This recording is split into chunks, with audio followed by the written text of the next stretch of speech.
So I decided to go to the Goodwill outlet, aka the Goodwill bins, and I found these Air Force Ones sitting in the shoe section. So any old Air Force Ones don't catch my attention, but these have an older shape and they say Chi-Town on it, so they're probably about 20 years old. And strangely enough, I found them in Virginia, not Chicago. I only paid about $3 for them because they were at the bins, and they're giving me Nissan Altima with the broken hubcaps and faded paint energy. Neglected with potential, and I was correct. They're from 2003, but you can probably guess that just by the design of them. First thing I did was take out the insoles. These are not the original insoles. They're definitely 20 years old and they're crumbling, so they're going straight in the trash. Immediately bath time. These look like they contracted COVID-20. Okay, realistically, I think that these are yard work shoes because they got grass stains and dirt stains all over them. I'm using Refresh Sole Cleaner and laundry detergent and lots of elbow grease just to get all this stuff out. But hey, if the water looks like a beachfront in Houston, then at least you know that you did some work. Sorry, no clip of me rinsing them, but best believe I got all that Gulf water out of them. So even though the shoes are now clean, they still look like Ronald McDonald because of the yellowing on the soles. So I'm going to be doing a little bit of experimenting this time. I have two hydrogen peroxide based products. On the right side, I'm going to be using Sally's Beauty Supply's 40 volume cream, and on the left side, I'm going to be using CCK Soul Sauce, which has a little more additives in it.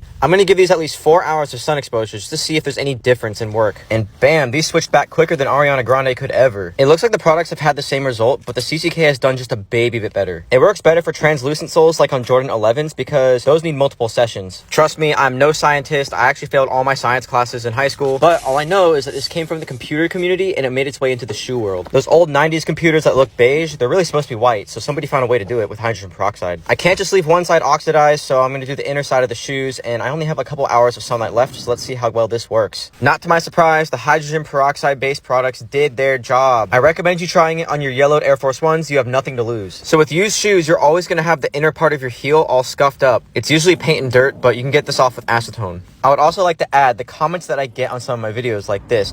Well, you spent $3 on your shoes, but $200 worth of labor and supplies, blah, blah, blah. Just buy some new ones. Look, you little assholes. Fixing vintage shoes is something really unique, and why do you think they keep releasing these old shoes? Because they obviously look the best. The old releases have a much better shape and sometimes better quality, so there's a whole reason why I do this. But I'm pretty invested in my hobby, so maybe that's also why. But the shoes went from beaters to a little less beat looking, but you know what? I still consider a save in my book because I got them for really cheap, and Nike doesn't really do Air Force Ones like this anymore, so there's still a couple things that I'm not satisfied with. I forgot to decrease them, and they're also crumbling from the inside, just like my life. So stay tuned for a sole swap.